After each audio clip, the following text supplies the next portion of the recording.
የዘመን መፈራረቅ ሳይለውጠው የጋራ ማንነታቸው የሆነው የእስራኤልና የፍልስጤም ጦርነት አሁንም ተቀስቅሷል። ገንዘባቸውን ለወታደራዊ ግንባታ፣ የሰው ኃይላቸውን ለጦር ዘመቻ፣ ያንዳቸው ካንዳቸው የእድገት አዝ የሚለካው በገደሉት የሰው ብዛት፣ ባፈረሱት ተቋማት፣ ባፈናቀሉት ማህበረሰብ መጠን ሆኗል።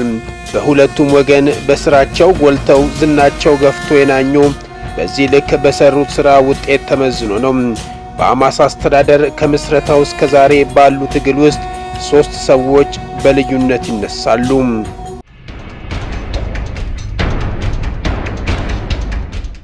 እስራኤልና አሜሪካ አሸባሪ ይሉታል። ኳታርና ኢራን ደግሞ ጀግና እያሉ ይጠሩታል። ፍልስጤማውያን ደግሞ የነጻነት መሪያችን ይሉታል። ስመ ብዙ እስማኤል ሐናያ አሁን 63 ዓመቱን ይዟል። ሐናያ የተወለደው ያደገውም በአልሻቲ ስደተኞች ካምፕ ውስጥ ነው። በ1948 እስራኤል ሀገሮና ስትመሰረት ቤተሰቦቹ ከሚኖሩባት ጋዛ በመፈናቀላቸው መኖራቸውን መጠለያ ካምፕ እንዲሆን ተገደዋል። እስማኤል ሐናያ ጋዛ ውስጥ በሚገኝ ዩኒቨርሲቲ በአረብኛ ስነ ጽሑፍ ዲግሪውን አግኝቷል። በዩኒቨርሲቲ ቆይታው ከግብጽ የሙስሊም ወንድማማቾች ህብረት ተዋወቀ።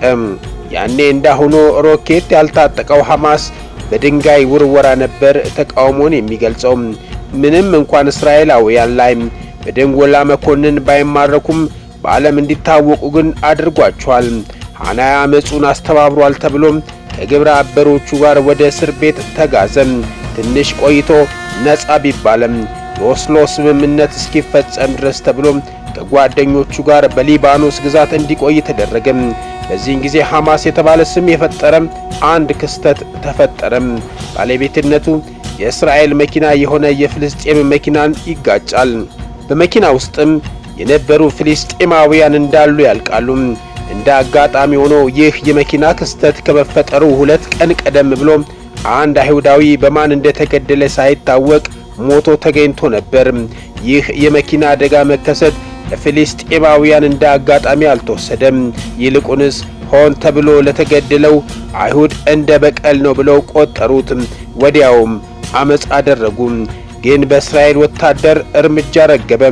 ይህን ክስተት ግን ደምን በደም የሚመልስ ደም መላሽ ቡድን መመስረት እንዳለበት አስተምሮ አለፈም። በዚህም ሐማስ ተወለደ።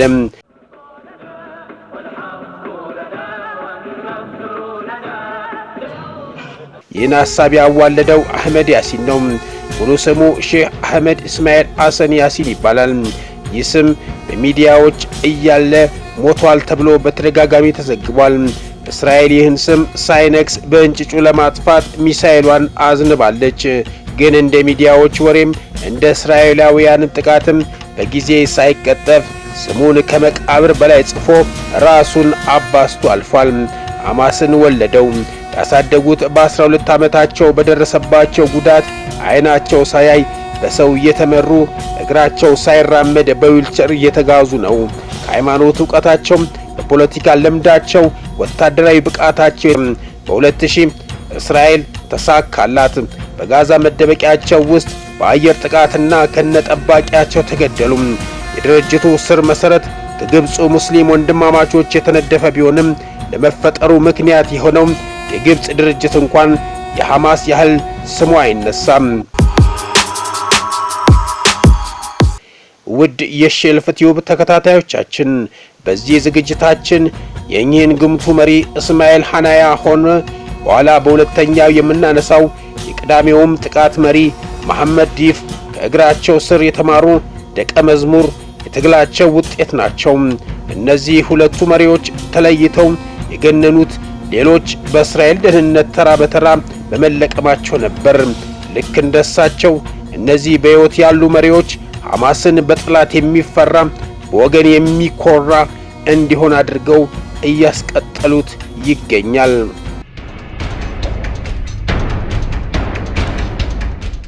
በእነሱ 2006 እስራኤልና ፍልስጤም ጦርነት አንድ ሰው ለመጀመሪያ ጊዜ ድንገት አዲስ ፊት ብቅ አለም። የዚህ ሰው በአመራርነት መምጣት ለሐማስ ጥንካሬ፣ የጋዛ ትግል፣ የእስራኤል ጥቃት እንዲጠናከር አደረገው። ውድ የሼልፍ ቲዩብ ተከታታዮቻችን ይህ ሰው በመግቢያችን ያስተዋወቅናቸው እስማኤል ሐናያ ነው። ወታደራዊ ክንፍ ብቻ የነበረው ሐማስ እንደ አውሮፓውያን አቆጣጠር በ2006 ተወዳዳሪነቱን በማሸነፍ እስማኤል ሐናያ ጠቅላይ ሚኒስትር ሆነ። ይሁንና እስራኤልና ወዳጆቿ አንቀበልም አሉ። በዚህም የጋዛ ዋነኛ የምግብ ምንጭ የሆነውን አሳ እንዳያገኙ መተላለፊያውን ዘጋች። ይህን ሁሉ ያደረገችው ሐናያን ሐማስ እስራኤልን ካላወቀ እና ትጥቁን ካልፈታ በሚል ነበር። የአውሮፓ ህብረት ግን አሜሪካ 80 በመቶ የሆነውን የጋዛ ህዝብ በእርዳታ እንደሚኖር ስለሚያውቁ ወይ ሐማስን ወይ እኛን ምረጡ አሉ። 2 ሚሊዮን ህዝብ እስማኤል ሐናያን ካላስወገደ በረሃብና በጥም እንደሚያልቅ ቢያውቅም ባይበላስ ቢቀር ብሎ መውጫ መግቢያ እንደተዘጋበት በረሃብ ተቀጣ።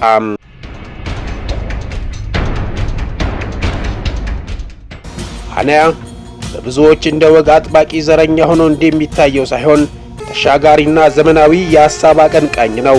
በሐማስ ቻርተር ውስጥ የሰፈረው የሴም ጥላቻን ከቻርተሩ እንዲወጣ ሞግቶ አስወጥቷል። እንደ ጽንፈኛ ቡድን ከሆኑት የፈርዖን ሙስሊም ወንድማማቾችና መሰል ቡድኖች የሐማስ እንቅስቃሴ በርቀት እንዲሆን አድርጓል።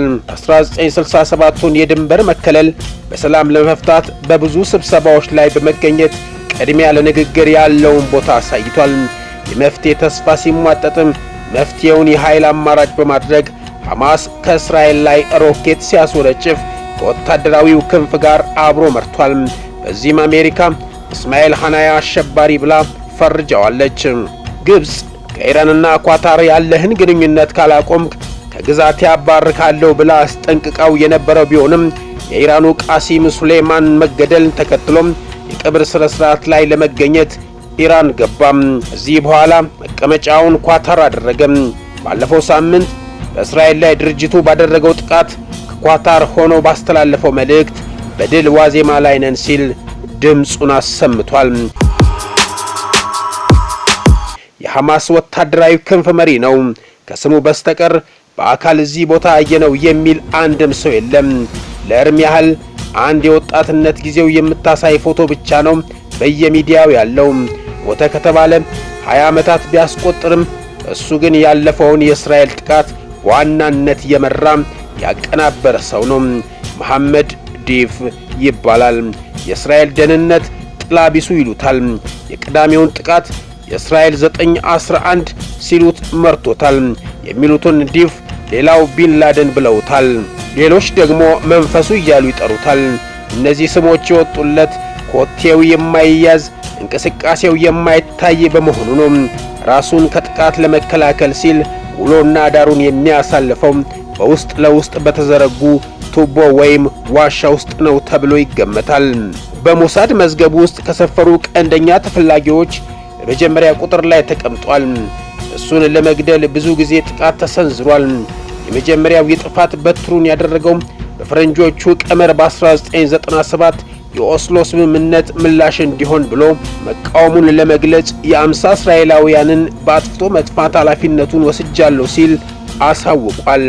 ልክ እንደ እስማኤል ሐናያ መሐመድ ዲፍም በእስራኤል ሀገርና መንግስት ምስረታ ምክንያት በተነሳው ጦርነት ያኔው ህንጻን ዲፍ ቤተሰቦቹ ከኖሩበት ቀዬ ተፈናቅለው መጠለያ አርፈዋል። እንደ ተባበሩት መንግስታት ሪፖርት ይህ የአልሻቲ መጠለያ የዓለማችን የተጨናነቀ በሰው ብዛት የታመቀና የውሃ አቅርቦት በጣም አነስተኛ የሆነበት አስከፊ የመጠለያ ካምፕ ነው ሲል ገልጾታል። እንግዲህ ዲፍ የተወለደው ያደገው የተማረው በእስራኤል ወራሪ ምክንያት ቤተሰቦቹ ተፈናቅለው በተጠለሉበት በአያያዙ አስቀያሚ በሚባል በዚህ መጠለያ ውስጥ ነው። ይህ በጨቅላ ንጹህ አእምሮ ላይ የተበዳይነት ስሜት እየተሰማው እንዲያድግና ለአሁኑ የጥላቻ በትሩ መነሻ ምክንያት ሆኖታል። ለዚህ ነው የአሁኑ ጥቃት ምክንያት ሲገልጽ የእስራኤል የማፈናቀል እርምጃ ከጊዜ ወደ ጊዜ በመጨመሩ ምላሽ እንዲሆናት የተላከ የመጀመሪያ መልእክት ነው ያለው።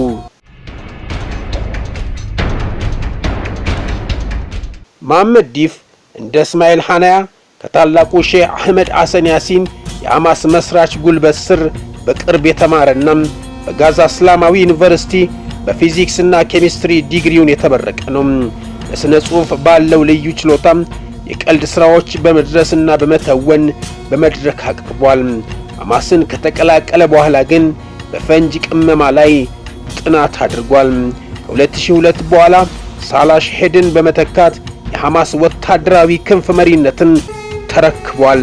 በ2008 በአሜሪካ አሸባሪነት መዝገብ ውስጥ ስሙ ሰፍሯል። በእስራኤል ጥቃት ነፍሱን ባያጣም አንድ አይኑን አጥቷል። በ2014 በተደረገበት ጥቃት ሚስቱን፣ የ3 ዓመት ሴት ልጁንና የ7 ወር ወንድ ልጁን በሞት ተነጥቋል።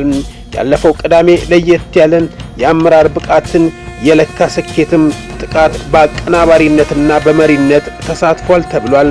እሱን ለማዳን አዳጋች ያደረገው ምንም አይነት ቴክኖሎጂ ምርት የሆኑት ስልክ፣ ኮምፒውተር ብሎም ቴሌቪዥን አይጠቀምም። እሱን ለማግኘትም ሆነ እንደ ቅዳሜው ዘመቻ የሚመራው ከኤሌክትሮኒክስ ንክኪ ነፃ በሆነ መንገድ ነው። ሰው በሰው በሚተላለፍ በተመረጡ ጥቂት ሰዎች ብቻ በተያዘ ሚስጥራዊ ኦፕሬሽን ነው። ይህን ሰው ለማደን ይመስላል የሰሞኑ የእስራኤል ጥቃት ዋሻዎች ላይ አነጣጥሯል። የእስራኤል መከላከያ ኃይል ቃል አቀባይ በጋዛ ሰርጥ ሰላማዊ ነዋሪዎች በአንደኛው ክፍል ሲኖሩ ሐማስ ደግሞ በሌላኛው ክፍል ማለትም በመሬት ስር ባለው ውስጥ ይገኛል። እኛም ሐማስ ወደ ገነባው ሁለተኛው የመሬት ስር ለመድረስ እየሞከርን ነው ብለዋል። እነዚህ ለጋዛ ነዋሪዎች የተሰሩ አይደሉም። ለሐማስና ለሌሎች አሸባሪዎች እስራኤል ላይ ሮኬቶችን መተኮሳቸውን እንዲቀጥሉ ዘመቻውን ለማቀድ አሸባሪዎችን ወደ እስራኤል ለማስረግ ብቻ የተዘጋጁ ናቸው ብለዋል። እስራኤል ጋዛ ምድር ውስጥ የባቡር መስመር የሚል ስያሜ የሰጠችውን የዋሻ መጠን ለማወቅ በጣም ከባድ ነው። ምክንያቱም ደግሞ ከ41 ኪሎ ሜትር ርዝመትና 10 ኪሎ ሜትር ስፋት ባለው ጋዛ ሰርጥ በመዘርጋቱ እንደሆነ ይታመናል።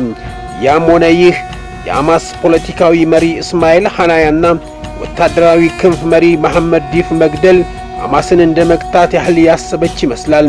ትኩረቷን እነዚህን ሰዎች ማደን ላይ አድርጋለች።